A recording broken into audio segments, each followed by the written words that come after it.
After working for 5 years since graduating, I received a postcard announcing a high school reunion. I realized I had never attended any reunions since graduation. I am Jacob. Since my university was in the Midwest, I decided to work for a consulting firm in the same area. It takes more than 2 hours to fly to my hometown, so I rarely go back to my parents' house. So I never attended any of my junior high or high school reunions. I've just finished work, so this might be a good opportunity. So I decided to attend this time. I work for a consulting firm specializing in hospitality businesses like hotels, inns, bed and breakfasts, and guest houses. My day starts with checking the operational and booking status of the hotels I manage. Analyzing these figures is a critical part of my job.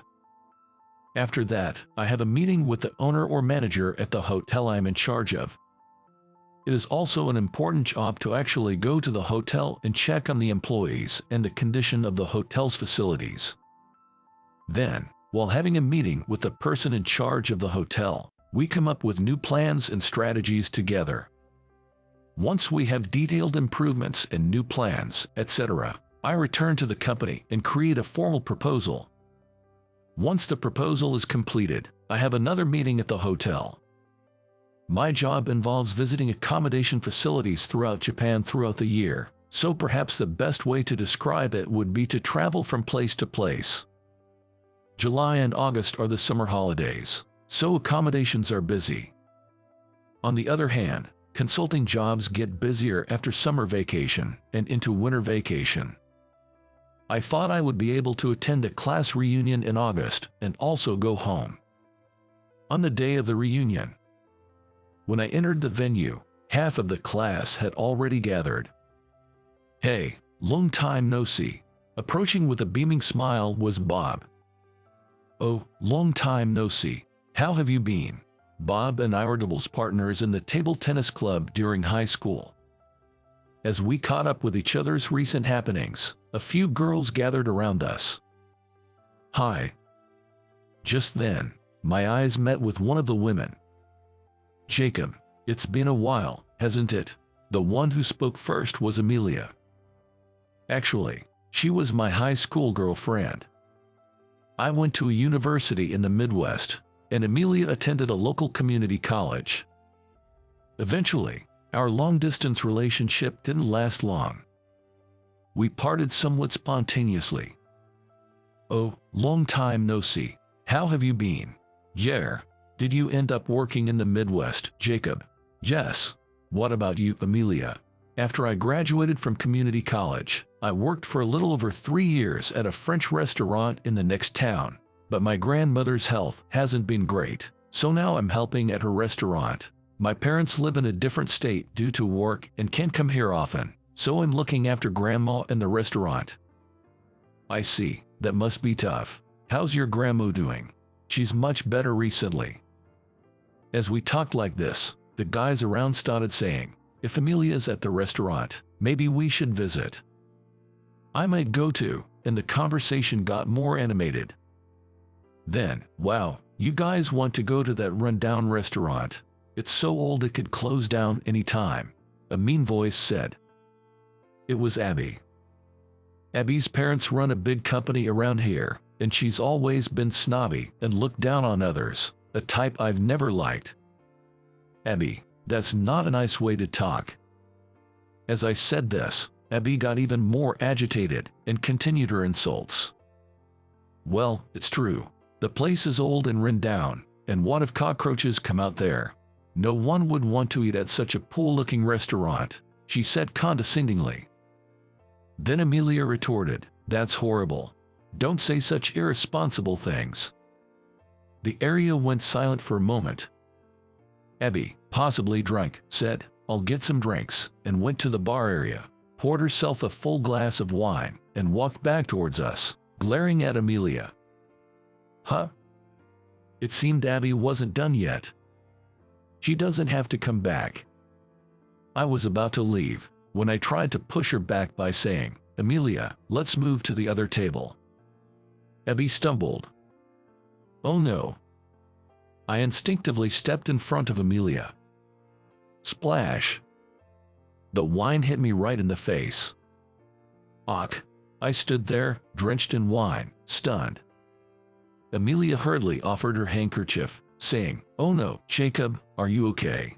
Abby, obviously drunk, laughed. "Look at Jacob covered in wine. Ha ha ha, that's what you get for getting in my way," and then staggered off towards another table.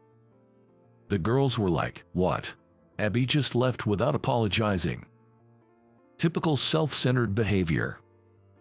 Amidst this, Amelia got a towel from the staff for me. I cleaned the wine off my face and hair in the restroom, and when I came out, Amelia rushed over to me. "Thanks for this. I really appreciate you getting the towel." She then apologized, looking guilty. "Jacob, you shielded me from getting splashed. I'm sorry." No, it's not your fault at all." I smiled, trying to reassure her. "You always worry too much, Amelia, just like old times," I said, and she looked surprised for a moment, then smiled at me with the same kindness she always had. As the party was wrapping up and we were heading to the exit, she caught up with me. "Jacob, my grandma's place is nearby. Your shirt got stained, so why don't you stop by?" "Oh, but I don't want to impose," I said, though I was actually curious about her grandma's restaurant. "It's better to get the stain out quickly." "Well, I'll stop by for a bit." So we headed to her restaurant together. Along the way, she apologized again. "I'm really sorry about this." "It's okay, you've apologized enough." I playfully tapped her on the head and laughed, and she laughed along. "Our shop is called Taylor," she said, pointing to a rather old building. "It looks pretty spacious." "Yeah, there are 6 private rooms for parties on the 2nd floor. It's fairly large." The restaurant was much bigger than I had imagined. When I entered the store, there were no customers and it was empty. Her grandmother is preparing food in the back. "Grandma, this is Jacob, a high school classmate." "Good evening, I'm Jacob. Sorry to bother." "Welcome, you were at the reunion together today." Her grandmother had the elegant and calm demeanor of a traditional woman. "Grandma, Jacob's shirt got stained with wine." "Oh dear, we need to treat that quickly. Jacob, can I take your shirt?" I took off my shirt and handed it to her. "Amelia, remember this too. Mix liquid oxygen bleach with baking soda powder and knead well. Once it turns into a paste, apply it to the stain with a toothbrush and tap it gently, making sure not to scrub. Then, pour a solution of citric acid dissolved in water over the stain. Finally, rinse thoroughly with water and dry it with a hairdryer." She explained as she worked, and quickly removed the stain. It was amazing. Like a professional cleaner. As I stood there amazed, Amelia handed me the dry shirt, saying, "Grandma's amazing." In the end, Abby didn't apologize even once. Amelia frowned. That's typical Abby. Even at this age, some things never change. As we talked about the reunion, her grandmother brought out beer and omelet. I was surprised when I took a bite. It was incredibly delicious. This omelet is so fluffy and incredibly tasty. "Oh, I'm glad you think so. Feel free to eat as much as you want." Then, we were treated to stew and salmon grilled on magnolia leaves. Each dish was an absolute delicacy, flawlessly delicious. And not just tasty, but also elegantly presented. Excuse me for asking, but despite such exquisite dishes, it seems like you don't have many customers. Grandma nodded in agreement, and Amelia said, "You're right. Maybe we should advertise more on social media in this day and age." She then said seriously, "We're really struggling with the business. Even though the cost of vegetables and seafood has skyrocketed, Grandma absolutely refuses to raise prices, and we don't have many customers." "I see, but you don't want to lose this place. If I lived in this town, I'd visit every day or every week. It's that good." They both seemed pleased when I told them this. I was thinking about what I could do for this restaurant. It must be fate that brought me here today. I wanted to help these two people who are having a trouble. That's it. An idea popped into my head.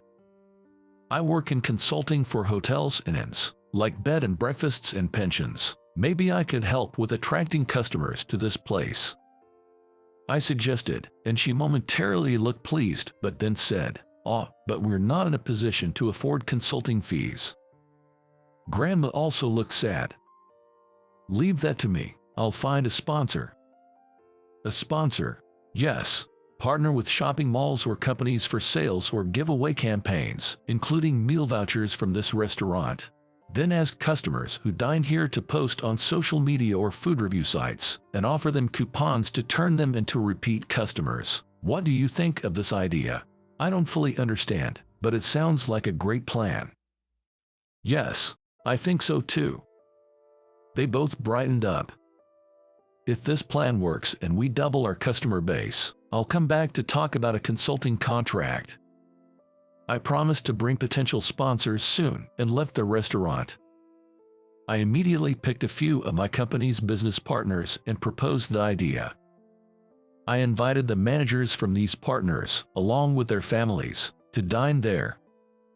Amelia and her grandmother's cooking pleased everyone. Soon, we got an offer for a partnership from a shopping center affiliated with a hotel chain. They wanted to use meal vouchers from Taylor as prizes for a lottery during a winter sale. We then created a website for the restaurant. I kept the design simple and showed Amelia how to update it. We also set up official social media accounts and posted various menu items. Wow, our dishes look delicious in these photos, Grandma said, peering at the cell phone. Then, travel agencies and hotels in the same prefecture began to offer lunch vouchers for Taylor as an optional service for their guests. A few months later, I was back at Taylor for a meeting. To my surprise, the president of a national hotel chain, Thomas, was there to meet us. "Nice to meet you, I'm Thomas. I actually dined here recently with my sister. The food was even better than the rave reviews online." Grandma smiled as she listened to the president. Amelia thanked him, saying, "Is that so? Thank you very much. However, the aging of the building does concern me. Wouldn't it be nice to remodel it, keeping a classic atmosphere but adding a touch of an inn?" Thomas suggested. Indeed, such a remodel could attract even more customers. But Amelia looked a bit sad. "Yes, that's true. But until recently, we hardly had any customers. Our business is quite." Thomas then made an offer. "I know. How about this? My company could sponsor your restaurant and provide the remodeling. How does that sound?" "What?" We all exchanged surprised looks. Thomas continued, "Our hotel in the same prefecture would like to offer lunch at your restaurant to our guests. I've brought a remodeling design proposal. Here's the plan." The design he showed was elegant, emphasizing the warmth of wood, fitting for a fine dining establishment. I couldn't help but exclaim, "This is wonderful. It perfectly matches a refined and delicate taste of Taylor's dishes." I then asked for Amelia and her grandmother's opinions. "I think this offer is beneficial for both the restaurant and its future customers. What do you two think?" Amelia answered first. "I can think of a more gracious offer, right, Grandma?" "Yes, but is it really okay to take advantage of such a wonderful offer? I feel a bit guilty," Grandma said, looking at Thomas. Thomas reassured her, "No need to feel guilty at all. This is an investment for our company. I believe that Taylor's lunches will become a highlight of our services. I'm certain this restaurant will be hard to book in 6 months." Encouraged by Thomas's words, Grandma decided to accept the proposal. A year later, Taylor had transformed beyond recognition from its once rundown state into a beautifully renewed establishment. I love the calming atmosphere of this wood decor. Yeah, it's blissful to enjoy such delicious food in this soothing environment. The package deal combining a meal at Taylor with a hotel stay proved to be more popular than anticipated. Many customers returned, and now regulars were increasing, leading the restaurant to adopt a reservation-only system. Naturally, the number of chefs increased, and Grandma's recipes were being passed on to the younger cooks. Grandma, stimulated by the new environment, began coming up with more innovative recipes. Seeing the restaurant's success, the parents of the locally famous Abby, thinking that the restaurant business was profitable, opened a large restaurant next to Taylor. However, it was deserted and closed within a few months. The debt incurred became a burden, and it became well known locally that the once grand mansion of Abby's family was put up for sale. Abby's whereabouts and activities now remain unknown. As for me, I still hadn't mustered the courage to ask Amelia to start over, but I feel the day I'll make my second confession to her is close. I want to continue seeing Amelia and her grandmother's smiles forever. Ever. Ever.